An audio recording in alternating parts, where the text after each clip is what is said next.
Ok, on va mettre la photo et son crédit photo sur le document. Bien sûr, je vais les grouper. Je les sélectionne tous les deux et je fais un CTRL-G, ce qui correspond à objet associé. Donc, ça apparaît en pointillé.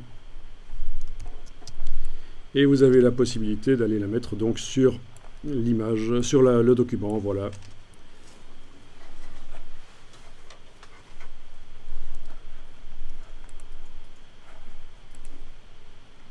Voilà. Voilà. Et pour modifier l'un ou l'autre, vous avez la palette des calques qu'on peut déployer. Et la palette des calques vous montre le groupe actuellement sélectionné. D'accord? Vous pouvez entrer dedans. Vous pouvez sélectionner l'image ou le bloc, comme ça, avec le petit carré. Donc, palette des calques à déployer. J'ai mon groupe qui est sélectionné, donc je le sélectionne avec la flèche noire. Palette des calques déployée. Où est le groupe? Ben, c'est le carré qui est différent des autres. À l'intérieur du groupe que j'ouvre, j'ai deux objets. J'active l'un ou l'autre. Donc, je peux modifier les paramètres d'habillage de l'image, par exemple, ou peut-être la position de ceci. Oui. Voilà, accès à l'intérieur d'un groupe.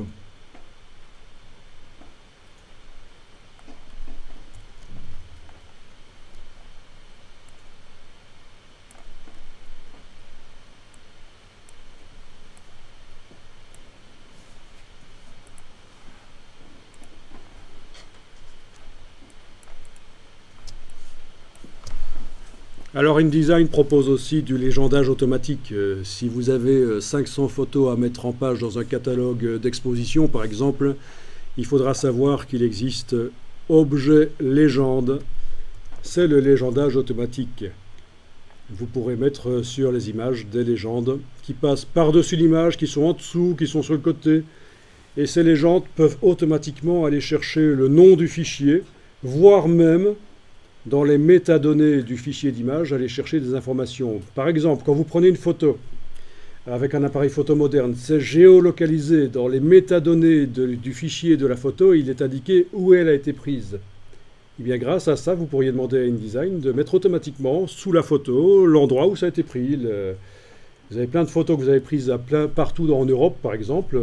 Automatiquement, il va vous indiquer l'endroit où ça a été pris, grâce aux légendes, objets légendes. Donc ce sont des légendes qui vont chercher des informations, même à l'intérieur de la photo, des informations que vous ne savez peut-être même pas que dans vos photos, il est indiqué où elles ont été prises. Ben oui, c'est indiqué dans les métadonnées.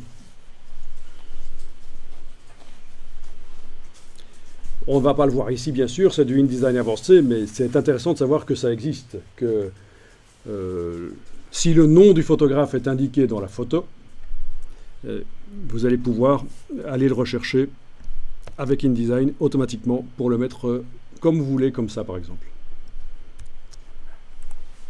Les métadonnées des photos peuvent aussi être modifiées avec Bridge. Toutes des photos, d'un coup, vous pourriez insérer dans toutes vos photos, dans les métadonnées, vous pouvez indiquer votre adresse, votre nom et plein d'informations.